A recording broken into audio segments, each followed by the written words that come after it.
Has never been a better time to start living the American dream. But despite what the president claims, the famous American dream is far from being achieved. 40 million people are living below the poverty line, and millions of workers will go to great lengths to stay above it. You get money? Are you familiar with plasma? You give, okay. I do that twice a week. Becoming homeless overnight is what these Americans fear most, because here, the system is not very kind to those short of cash. Everybody keeps saying it's going to get better. How is it going to get better? Our economy is so fucked that I work a full-time job. I make $21 an hour working 40 hours a week. 60% of the American public is about to lose everything they have. People living paycheck to paycheck are about to go broke. The GDP numbers came in yesterday, and of course the economy receded, which I predicted 2 months ago, and people laughed. Mark my words, the second quarter is going to be far worse. Tariffs on Chinese products at 145% are about to kick in, which means everything you buy from China on Amazon or elsewhere is about to go through the roof.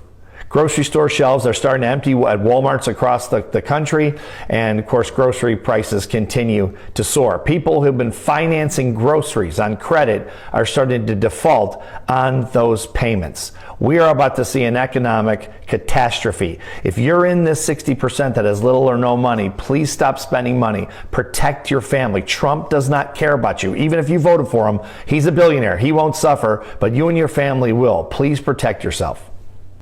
60% of the American public. Hi guys, welcome back to the channel. My name is Beauty. If today is your first time coming across my channel, you are welcome.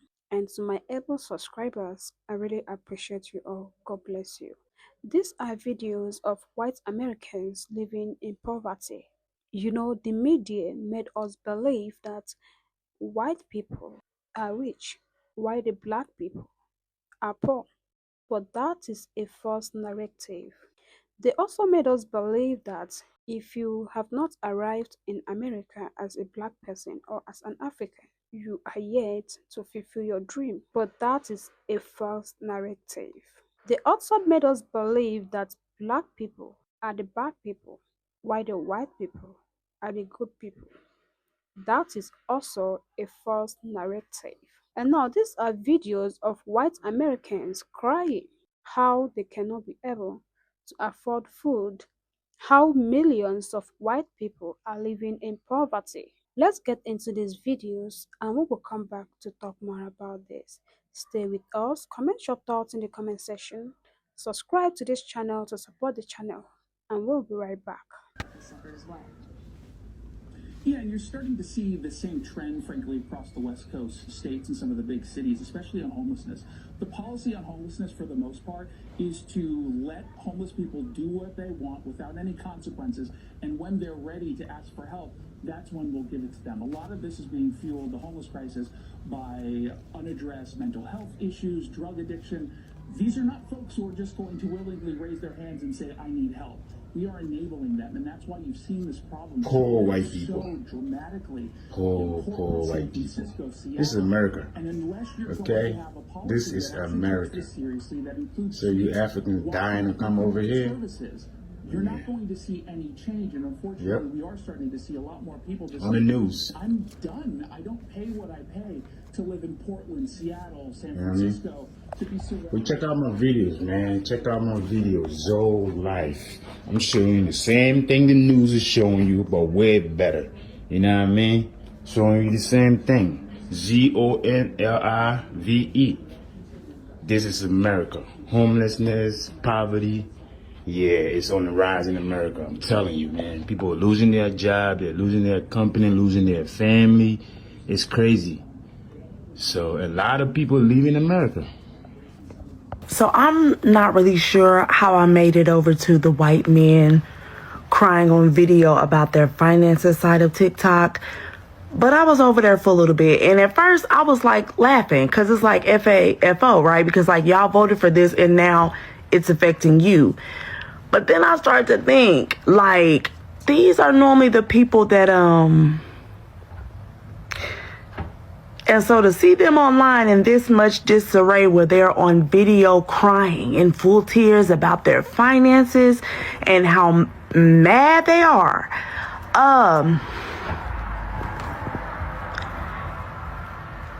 y'all be safe out here. So I just got back from the Quantum Fest, and it was such a beautiful experience. I met a lot of beautiful faces. And the main takeaway, we had a conversation about returning to the source of creation. Now, as far as the topic of the Y chromosome being reabsorbed into the X, this has happened at a multitude of contexts, because it is not only the Y chromosome that is being reabsorbed, it is also the artificial construct of the paradigm that we live in. So there was a study that shows that by the year 2045, the majority of the world's population will be either black or brown.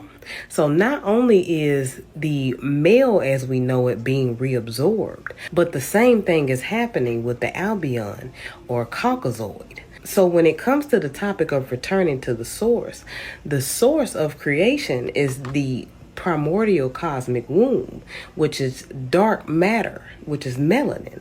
So that melanin, that darkness that condensed into physical space, is the alpha and omega when the shift takes place. So all things that derive from that cosmic great mother, that melanin, is going to go back to the source and become one with her internally. So it's not about the male or white people ceasing to exist. It's that they will eventually reincarnate into the dark matter on a higher dimension. Because the only reason that the two exist is due to the densification of the spirit on the third dimension. The only reason that these mutations exist is due to the disconnection from the womb. So due to that disconnection, antimatter was birthed in order to awaken the divine feminine. That divine feminine, which is the great mother, is chaotic.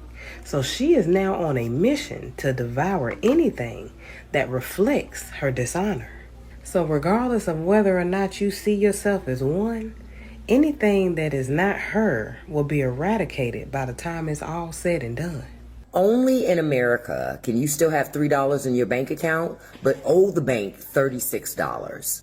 See, this is a part of the poverty hustle, specifically the part where banks pretend to be helping you, but are actually mugging you with paperwork and a smile. So think about it. You go to swipe your debit card at the gas station for $7.49. You thought you had enough, but surprise, you don't. In this example, you're 72 cents short. So what does the bank do? They don't reject the charge. They pay it and charge you $35 in convenience. So now your $7.49 charge now takes on the charge of a steakhouse meal in just that short amount of time. But the kicker, rich people with millions of dollars in their account, they get overdraft protection from the bank for free. But if you're broke, that protection comes with a bill that you can't afford. But that's the system. It doesn't help you when you need it. It is a hustle. It profits off your need. It's legal robbery and a tax on being poor. And it's not just you. In 2023, banks made over $8 billion with a B dollars in overdraft fees alone. That's not a broken system, baby. It's a business model. And remember, Congress just passed something that allows the banks to put no caps on overdraft fees. Have you awakened yet? Yeah, and I am not surprised. I think this directly speaks to the massive disconnect from humanity that comes along with being a white-bodied individual. And like I was talking about in the video, I think, it's very telling when white people are like, why isn't anybody doing anything? And all the communities outside of whiteness are like, what the fuck do you mean? Why aren't you doing anything as a white person? And then the response is, I don't know what to do. There's nothing I can do. We are not, as a white collective, built for this shit. We as a collective do not have the survival skills, the community, the regulation skills, the mental health, the conflict resolution skill. We don't have any of that. And so this is what, again, pushes us further back into our own individualism. And the thing, I talked about this at a different platform yesterday, but our individualism not only will kill us, but it is in fact killing everyone else right now, because our collective individualism has pushed us into complacency. And the wild thing is, I know that response that you gave is not only the truth, but white people would hear that and take offense to it, right? And then simultaneously want to say, hey, I got a fucking blue bracelet, or I'm safe. But then the response is, oh, nobody cares, nobody likes me, why would you say that? Like, we're just in a constant state of panic and meltdown. And I think, you know, for allies, accomplices, again, whatever fucking buzzword it is this week, the rubber is meeting the road. And I think so many white people are saying that they gave themselves that label that actually didn't mean shit. Because I can performatively on this app all day say, you know, I stand with the black community, I stand in solidarity with all these other communities. And then when shit gets real hard, we're like, oh, let me protect myself first and foremost, and still try to pretend like I care for everyone else. That's not how it goes.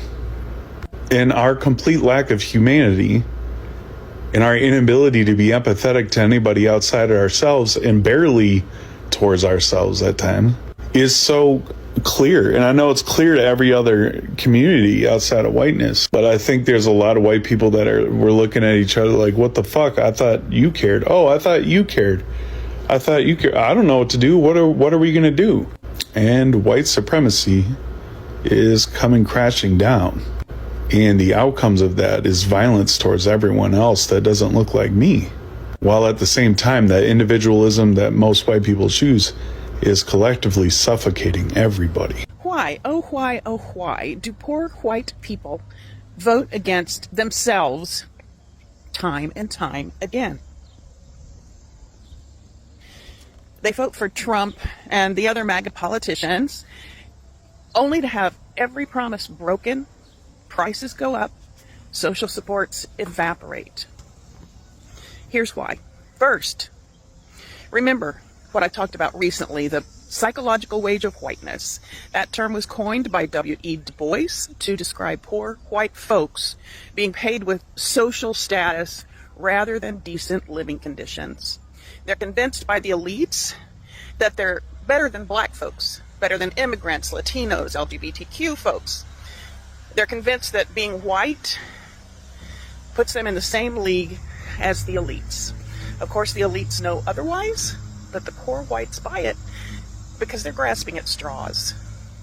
Second, they are convinced that the people they're supposedly better than are the big threat in their lives. Not the rich, not the corporations or the politicians, but immigrants, black folks, welfare queens, LGBTQ, criminals, you know, the usual scapegoats. Third, the elites promise protection to poor white folks. A politician comes along and says, I'll keep those people in their place, or I'll kick them out, or I'll lock them up. Or, more politely, I'll defend your values. They don't say, I'll make your life better. Well, they say it, they just don't mean it. They'll say, I'll make sure they don't get ahead of you.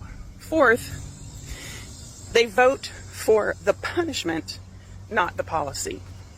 When a law gets passed that slashes public housing or school funding or food aid, they think, good, that'll stop those lazy freeloaders. And they do some mental gymnastics that make them believe it's worth losing those things for their own families in order to see those problematic black people and immigrants and so forth being punished. It gets to a point where just seeing those guys being punished is reward enough, which is pretty sick, but that's how behavior works. Their housing, schools, and groceries are on the chopping block too, but they blame that on Biden. Always a scapegoat. They get hit by the same policies they were told would punish the others. And they blame the wrong people. The system fails them, but they've been trained to blame the scapegoats, not the cause, which is the rich people, the people they voted for. So they think the problem is still those people, not the fact that they were personally manipulated by the people they voted for. They're basically saying, I'll take the hit as long as you don't help them, or worse, as long as you hurt them. That is the psychological wage Du Bois was talking about, the trade-off between material security for racial status. And that's a crying shame, folks. One share, like, save, and comment shows that you care about white people taking responsibility for racism in America. This work is important to me, and I want to keep doing it. If you want to support me, consider a donation of any size to coffee.com/Kelly Snyder. And yeah, spelling is important. Get curious. Oh, you want to know how poor white Americans are treated underneath the post about white privilege. All right, let's get into it. Poor white folks are screwed by the system too, no doubt. Poor white Americans face poverty, unemployment, crappy health care, and a failing education system. It's tough, it's brutal, and it's wrong. But guess what? You're not also dealing with systemic racism on top of all of that. White privilege doesn't mean you're living in luxury. It means that you don't have the added weight of racial discrimination. You don't have to worry about being shot by the police at a disproportionate rate for looking too suspicious. You're not getting followed around stores just because of your skin color. You're not getting your job applications thrown out because they sound too ethnic. That's the privilege right there. It's the shit you don't have to think about every damn day. Imagine being poor and then on top of that, facing a world that is rigged to suspect, ignore, and punish you based just on the color of your skin. That is what people of color have to deal with. The system is screwing everyone, but it's got an extra special screw job for people of color. So, poor white Americans are treated like crap, absolutely. But they're not getting the double whammy of poverty plus racial discrimination. That's what white privilege is. It's not a get out of jail free card. It's the absence of a second set of chains. Open your eyes and see the whole picture. The system is broken for everyone, but for some, it's downright brutal. Poverty's traumatizing. I've been struggling. Welcome to the struggle bus, population me. I work in public health, and I work with individuals who live in poverty. It is what it is. I actually love my job. Love it. Would do it for free if I could afford to. I'm middle-class cheap girl here. You see my posts about middle-class cheap girl outfit of the day. I didn't grow up middle class. I didn't grow up middle class at all. And I'm not talking working class, middle class, broke. I grew up poor. Poor. Poverty is horrible. It's horrible. It is a horrible place to be. There was a period with my parents where we were homeless. We lived in a tent. We stayed in a crappy hotel. We sofa surfed. I was probably about 15 at the time. You know, the panic of when the car starts making a noise. How are you going to fix it? You know, how is mom going to get to work if the car breaks down? Because even though we don't have much, we will lose everything if mom can't get to work. You know, brother is sick. Mom has to go to work. She doesn't get sick time, so guess who's staying home from school with sick little brother? You know, and it's never ending. It's like there's no escape. You know, you'll take 2 steps forward just to have 3 things hit you in the face. You know, you'll save a little bit of money to have whatever breaks cost 4 times of the amount of money you were able to save. And you have nothing. You have nothing. You have shoes falling off your feet. You live in Narnia up here, and it's freaking cold, and you don't have a warm coat, and your fingers turn freaking blue when you go out and wait for the school bus. And then you go to school, and the kids make fun of you because you smell bad, because you don't have running water, and you're hungry because there's no food at home. and you're worried about your brother who is at home because he's not school-aged yet. And you worry about your mom because your mom's with an individual who's mean to her. And you worry about when you get home, are you going to have to listen to your stepdad talk to you about how stupid and lazy and no good, worthless you are, while your brother's running around naked, eating a can of cream-style corn because it's the only thing that was in the house, and the heat isn't working in the house because nobody got the fire going, and all the firewood is still outside soaking frickin' wet.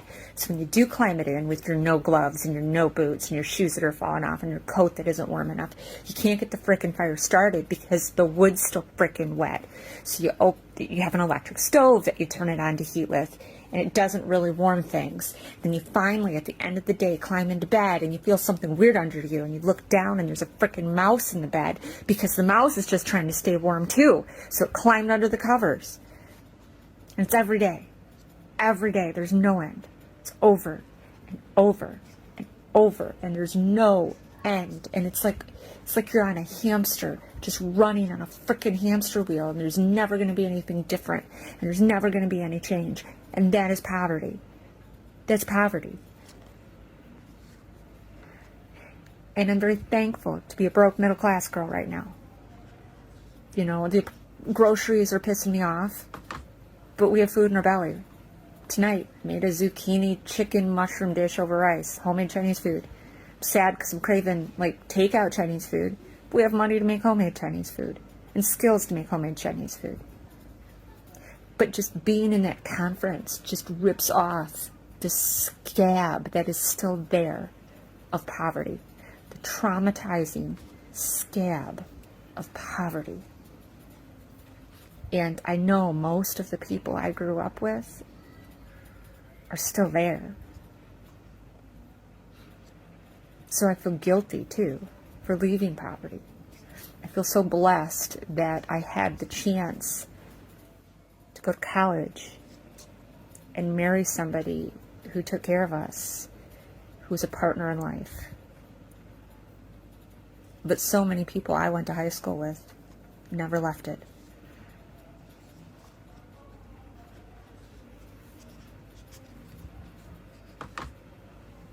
So I'm struggling right now with guilt and sadness and panic and anxiety from American poverty. Can we talk about how miserable white people are for a second? Like, you know that white people are miserable, right? Like, have you ever looked a white person in the eye, even if they're like a big mental health person? You just look deep down and you're like, brother, you are not happy at all. And truly, it breaks my heart. But one reason, I think, one of the main reasons that a lot of white people, a lot of us are really unhappy and miserable is because we lack internal congruence. Now, congruence is a concept we learned early in grad school to help people heal. And congruence is basically internal alignment. Values and actions are on the same page, right? Like, we accept every part of ourselves. We feel peace, security in who we are, congruence. And no matter how hard you try, you can never find internal congruence if you're not congruent with the world around you. If you're not understanding what's real and seeing reality and affirming what's true. So like white people who deny patriarchy and capitalism's negative effect and oppression of the world and genocide that's happening around the world, like that's incongruent with reality. That is going to have an effect on us internally. Because to deny what's happening in real time, we have to deny certain parts of us, certain emotions, certain thoughts that come up. And the more we run for that, the more incongruent and separate we feel, the more dissonance that comes, the more miserable we are. And a lot of times we're not actually dealing with our own pain and our own reality because we're all suffering under capitalism and white supremacy. Like, it affects us different ways in intersectionality, but like it affects us white people too. You don't think a stormtrooper in the fucking Star Wars movies hates his life? You don't think he hates being bossed around all the time? You don't think poor white people living in the empire, like in a city walls, like in a Game of Thrones, like you don't think that they're miserable under it, even though they're not miserable the most? To be congruent inside, to not be miserable anymore, it takes accepting the realities of the world, seeing how those toxic systems affect us, and then moving to actually be congruent. Because deep down, humanity has goodness at its center. So yeah, white people, we're miserable because we're not congruent, because we're denying the realities of the world. and thus denying ourselves. Conservatives and anyone who believes in right-wing ideology are really pitiful people. Look at it this way. We live in such a cultural and historically rich world. There are 195 countries in the world with so much beautiful music, cuisine, amazing art and history, and amazing people. And so rather than embracing this vast, beautiful earth that we live on, conservatives have chosen to make their world small, to live in this delusional reality where there has to be hierarchy amongst countries and cultures. And as someone who's traveled to more than 30 countries now, I think it's one of the most pathetic things ever. Because what I've learned from traveling and speaking to people from all over the world is that there are so many beautiful things that link us together as people. I remember when I first moved to Germany and I was learning German, and I found a linguistic connection between German and Jamaican patois. So in Jamaican patois, we say shub, which means push. And I remember one day in my German class, we learned the word for push, which is schubst. And I was like, that can't be a coincidence. So I decided to Google it, and I learned that there is this German-Jamaican connection where Western Germans moved to Jamaica after slavery was abolished and ran plantations there. And that's why we have Germantown in Jamaica. And a lot of white Jamaicans have German ancestry. And there were so many times where I was living in different countries or even traveling, and I saw a type of food, a piece of art that reminded me of somewhere else. And an integral part of traveling for me is sharing parts of my culture and perspectives with other people. But what you'll find with a lot of right-wing people is that they have a weakened sense of self. Their cultural identity is extremely weak, and this is why they have to rely on the hierarchy and the subjugation of others to feel like they have some sort of belonging in the world. They can only experience belonging by feeling better than someone else. Whereas a lot of us who have strong cultural ties, we don't need that hierarchy because a lot of us already know who we are. We have a strong sense of culture and belonging. And I think it is one of the most privileged things to have. Going through this world with open eyes and open arms and fully experiencing life for what it was meant to be. Beautiful, not this miserable existence being plagued by hatred, but it's really hatred for themselves that they love to project onto other people. Just finished a morning run, sweating bullets, but I have to say this while I'm thinking about it. Almost every week, I see someone ask the question, why are white men so angry? And while I cannot begin to expound on the many reasons why that might be, what I can say is this: I view all social problems through a lens of societal systems, because as a sociologist, that's what I'm trained to do. And here is the design flaw in systems of privilege. When you build systems of hierarchy and privilege, when you build systems of hierarchy and privilege, the privilege is actually what weakens you. The privilege makes you weak because when you socialize an entire group of people to believe that I exist, therefore I deserve. I exist, therefore I am entitled. I exist, therefore the path of prosperity should be laid out very cleanly ahead of me, and I don't have to work hard, and I don't have to struggle, and I don't have to dig deep. I just have to receive.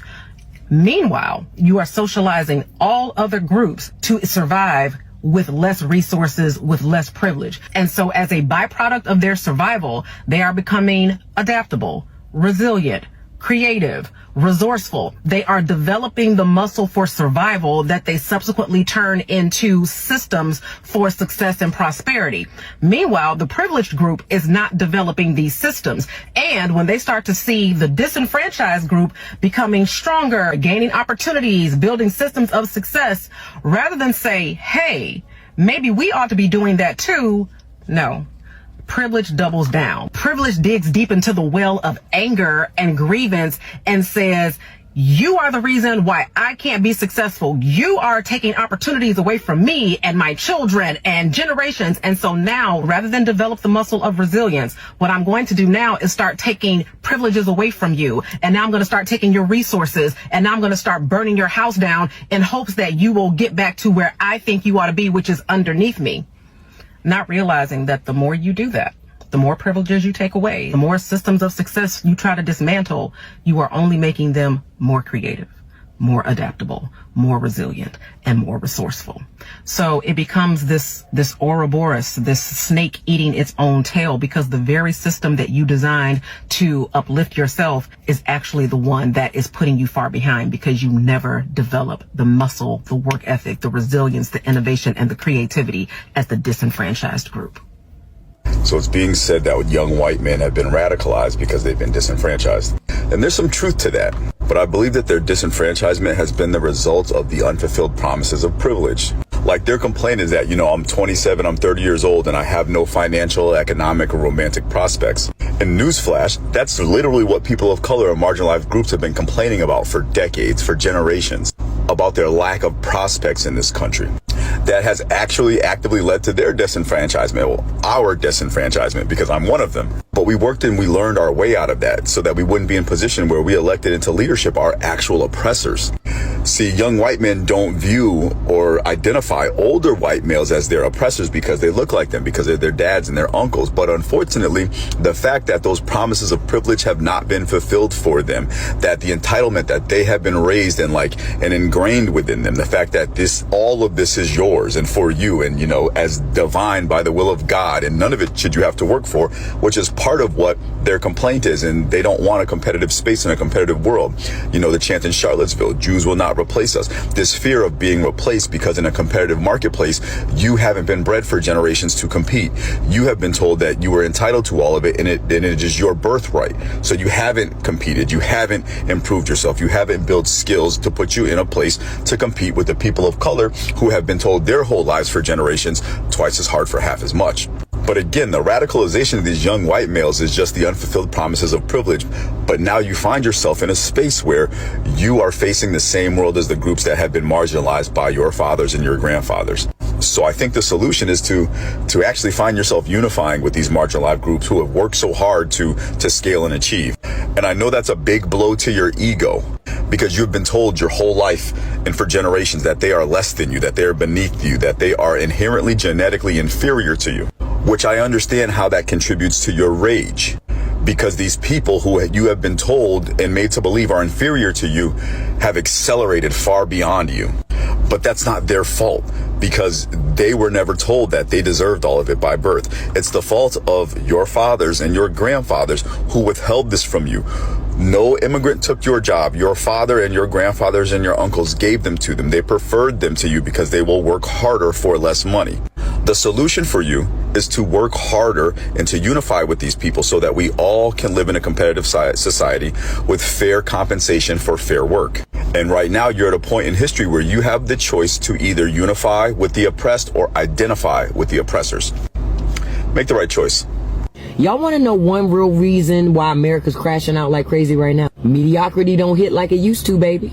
See, once upon a time in America, you could be real mid and still thrive. Mediocre effort, boom, you get a house, car, annual vacation, pension, hell, maybe even a boat. You could clock in, coast through the week, grill on Sundays, and still retire with dignity. But that era is dead and gone, baby. And instead of leveling up or adapting, they're mad, they're bitter, and they're not even blaming the billionaires. They blaming you. They have the audacity to blame me. They blaming immigrants, black people, queer folk, anyone they think is taking something that used to be theirs by default.